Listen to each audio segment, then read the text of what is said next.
సామాన్యులుగా Shri Lakshmi agro forms మరియు projects లో invest చేయండి, రేపటి కోటీశ్వరులు కండి. వరద బాధిత తరలింపు పైన కాకి లెక్కలు.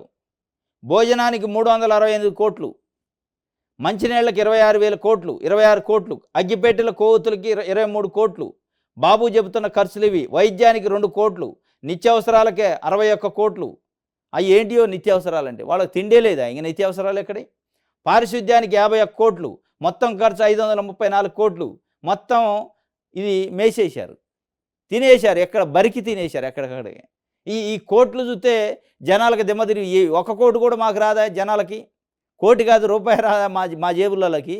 ఈ కోట్లు ఎవడు మింగిండ్రా నాయన? ఈ భోజనాలు ఏంది, మంచినీళ్ళు ఏంది, పాలు ఏంది, నిత్యావసరాలు ఏంది, ఈ కథ ఏంది, అసలు ఎవడికి పోయినాయి, ఎవరికి వచ్చినాయి, మాకు ఒక్కటి రాదా అని వాళ్ళు గగ్గోలు పెడుతున్నాడు ప్రభు.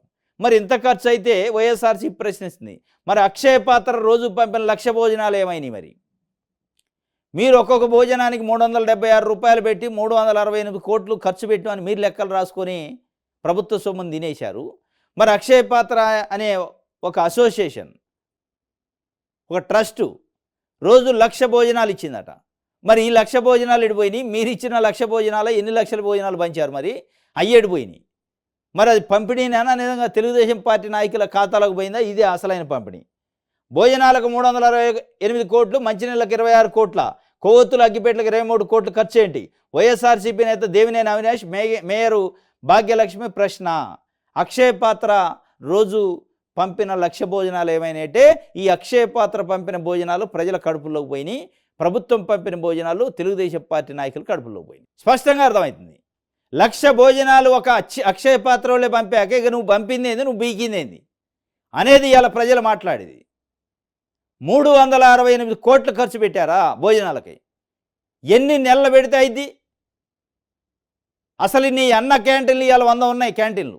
ఎంతమంది తింటున్నారు? రోజుకి ఎంత ఖర్చు అవుతుంది? దానికంటే ఎక్కువ అయితే ఏడా? మొత్తం రాష్ట్రం మొత్తం భోజనం పెట్టిన 368 కోట్లు కాదు కదా.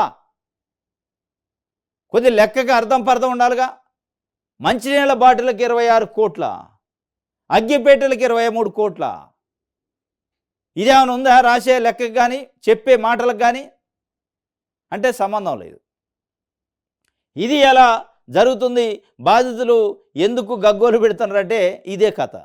ఇక్కడ చూస్తేనే కాగితాల మీద ఎక్కడ ఉన్నాయి, జేబులు ఏంటిది నిండి కొంతమంది జేబుల నాయకులు. కానీ ప్రజలకి ఏమి రాలే. అక్షయ పాత్ర దిక్కైంది వాళ్ళకి. అక్షయ పాత్ర భోజనాలే పర్ఫెక్ట్గా అందిని. ప్రభుత్వం ఇచ్చిన భోజనాలు అందులో ఆ భోజనాలు పెట్టింది లేదు, దిక్కు లేదు. లెక్కల కోసం పెట్టారు భోజనాలు తప్ప కడుపు నింపడానికి పెట్టలేదు అనేది ఎలా అర్థమవుతుంది.